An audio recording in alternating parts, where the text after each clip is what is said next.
जिल्हा परिषदेच्या माध्यमातून आदिवासी जनतेला किमतीच्या 75% अनुदान देऊन गाय, म्हैस व शेळी अशा प्रकारची जनावरे दिली जातात। या वाटपात काही अंशी गैरप्रकार होत असल्याचे बोलले जात असून जनावरांची किंमत जास्त दाखवून जिल्हा परिषदेची फसवणूकही केली जात असल्याचे बोलले जात आहे।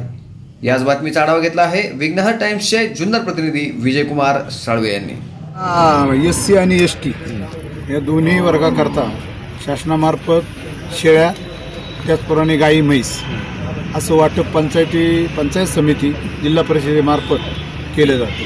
हे प्रत्येक वर्षीच केलं जातं, परंतु शासनाचा हेतू एवढा असतो, जिल्हा परिषदेचा हेतू असतो का गोरगरीब जनतेला त्यापासून लाभ हो, त्यांना जे जनावरं घ्यायची असतात ती बाजारामध्ये येऊन खरेदी करावी आणि ती आमचे जे डॉक्टर असतात त्या डॉक्टरांच्या पसंतीनं खरेदी करावी। सांगायचा विषय असा का डॉक्टरांना त्याबद्दलची थोडीशी माहिती असते, अनुभवी ज्ञान असतं, ते त्यातून सांगतात हे दुधाळ जनावर असू शकतं, हे दूध किती देईल हा एक अंदाज लावला जातो। तसं सांगायचं झालं हे जनावर दूध किती देईल कुठलाच डॉक्टर किंवा कुठला शास्त्रज्ञ सांगू शकत नाही, असा माझा स्वतःचा अनुभव आहे। कारण माझ्याकडे आत्ता 30 ते 35 जर्सी गाय आहेत, म्हशी पण आहेत। त्यामध्ये मी खरेदी केल्या त्यावेळेला बेला बाजारामधून काही खरेदी केल्या, काही लोणीवरून खरेदी केल्या।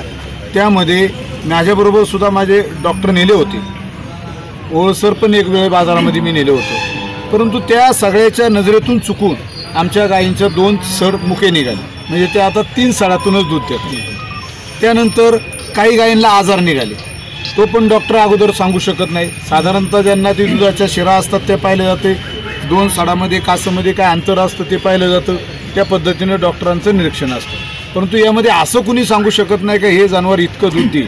व्यापारामध्ये बाजारामध्ये जो शेतकरी विकायला आणतो त्याला सांगण्याचं काम असतं, त्याचा माल विक्री करता आणला असतो, तो सांगतो हे साधारणतः 8-10 लिटर ही म्हैस दूध देईल, परंतु आपल्या पाण्यानुसार त्या म्हैस 6-7 लिटर दूध देत असतात। सांगणारा जास्त सांगणार त्याचे 2 रुपये आले पाहिजे, परंतु शक्यता गाभण जनावर असेल तर त्याची आपल्याला अंदाजच ठरवावा लागतो ना, हे दूध किती दूध देईल, मागच्या युद्धामध्ये त्यांनी काय दूध दिले हे कुणाला माहिती आहे, डॉक्टरांना माहीत नाही किंवा त्या घेणाऱ्याला माहीत नाही। पण ज्या शेतकऱ्याकडे आहे त्या शेतकरी सांगतो का पाठीमागच्या वेताला या गायीनं किंवा या म्हशीनं मला साधारण 8 लिटर 7 लिटर असं दूध दिले, त्याच्यावरून अंदाज वर्तवला जातो का हे दुधाळ जनावर आहे।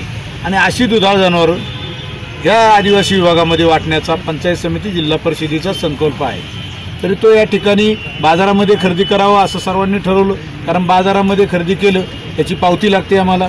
त्यामुळे बाजारामध्ये शेतकऱ्याकडून घ्या व्यापाऱ्याकडून घ्या, ज्याला जे परवडेल त्या पद्धतीने घेतलं आहे। कारण व्यापाऱ्याकडून घ्यायला गेलं काही शेतकऱ्यांचा व्यापार भरवसा नसेल किंवा त्यांना ते जनावराची पारख जनावर आवडलं नाही, त्यामुळे त्याची किंमत कमी होईल किंवा त्यांचा व्यवहार जमत नाही।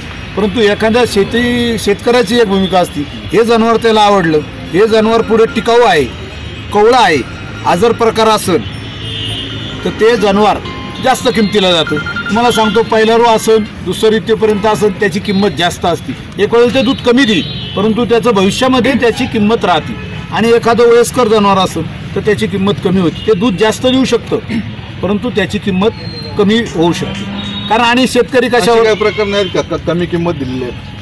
मला तर काय अजून माझ्या आढळण्यात कुठलं आलं नाही। कमी किंमत असं तर कमी किमतीत जनावर राहिलंच नाही।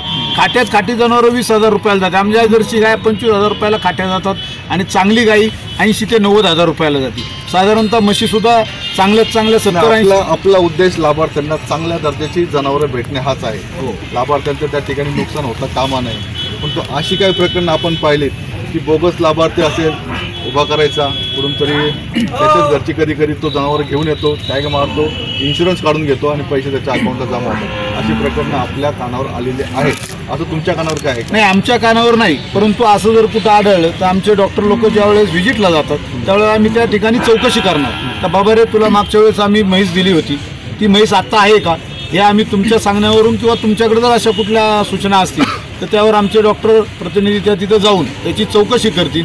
कारण तो त्या जनावराचा त्या माणसाने विकले का आहे का खोटं घेतलं हे त्या ठिकाणी जाऊन पाहिल्याशिवाय सांगता येणार नाही। आज बाजारात खरेदी करताना आपण सांगू शकत नाही का हा लाभार्थी खोटा आहे। ज्यावेळेस त्या लाभार्थीच्या घरी महिन्याभरानंतर 2 महिन्यानंतर ते जनावर नसेल तिथून पुढे त्याच्यावर तो आपण आरोप करू शकतो, पण तो आत्ता बाजारामध्ये हा लाभार्थी खोटा आहे किंवा बा हा विक्रेता खोटा आहे असं आपण म्हणू शकत नाही। आणि आदिवासी भागात दुधाची गरज आहे, त्याच्यामुळे शक्यता असं काय आढळलेलं इथून मागच्या कालावधीत तरी नाही। आता तुम्ही सांगितलं आम्ही त्याच्यावर फार तर आमच्या डॉक्टर साहेबांना आम्ही विनंती करू, अधिकारवारीनं सांगू का तुम्ही ज्या ज्या लाभार्थ्यांना आपण गाय म्हशी दिलेल्या आहेत, शेळ्या दिल्या आहेत, त्यांची जरा चौकशी घ्या. त्यांचा आपण एक साधारणतः आजारी घेण्यासारखा प्रकार जो असतो, पण यांच्याकडे खरंच आहेत का त्याची चौकशी केली जाईल. प्रत्येक 3 महिन्यांनी 3 महिन्यानंतर डॉक्टरांचा आढावा असतो की ते जनावर दुधाळू आहे, दुधात काही खोटी लागतात, तो भाग सोडून द्या. एखादं जनावर असं असतं का ते जरी असेल तर ते वेळेनंतर ते आजारी पडतं, खराब होतं, दूध देत नाही, त्यावेळेला तो शेतकरी विकवीत असत आणि त्याच्या बदली दुसरंही घेत असत. कारण खाटं जनावर सांभाळू शकत नाही, त्याच्यामुळे ते विकावं लागतं. एखादा असा घडू शकतो, सगळेच खोटे लागतात असा भाग नाही, परंतु एखादं जनावर चांगलं नसेल तर तो लाभार्थी आमचा विकू शकतो, त्याच्या बदली दुसरा आणू शकतो. मी मुथाणे या गावून आलेलो आहे. मी स्वतः लाभार्थी आहे. आज मी म्हैस घेऊन आलेलो आहे. माझ्या म्हशीची किंमत राहुल खंडू सोनवणे आणि मी इथून व्यापाऱ्याकडूनच म्हैस खरेदी केलेली आहे. ते माझ्या समोर आहेत, ते सांगतील या म्हशीची किंमत काय आणि मी किती रुपयाला खरेदी केली अशी मी पावती देखील बनवलेली आहे.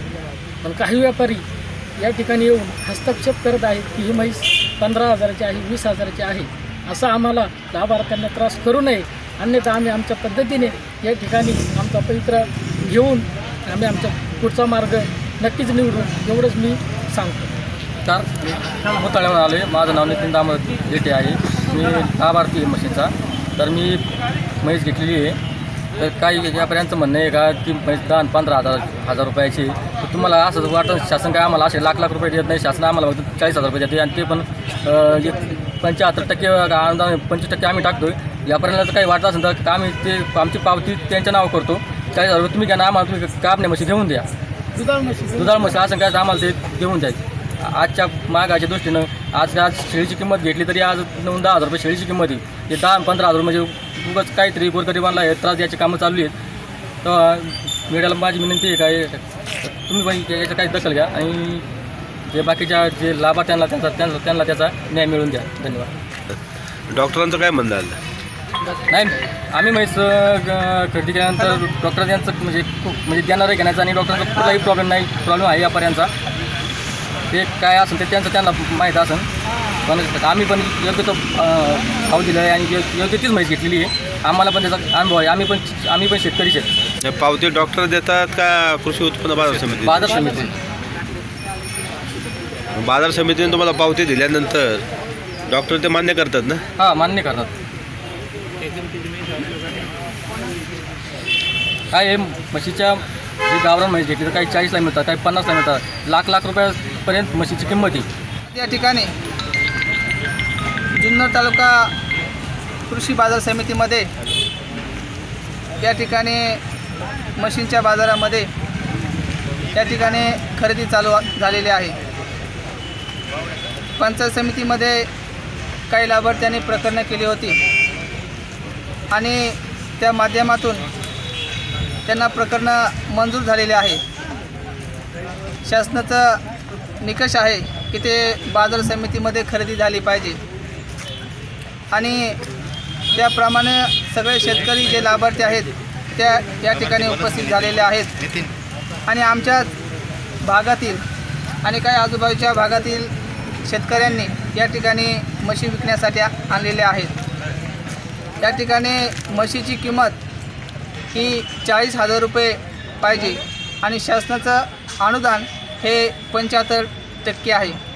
या ठिकाणी काही व्यापाऱ्यांचं म्हणणं आहे की जी म्हैस आहेत त्या म्हशीची किंमत जी शेतकरी आहेत ते जास्त घेतात, परंतु हे जाणून बुजून व्यापाऱ्यांनी हे चालवलं आहे.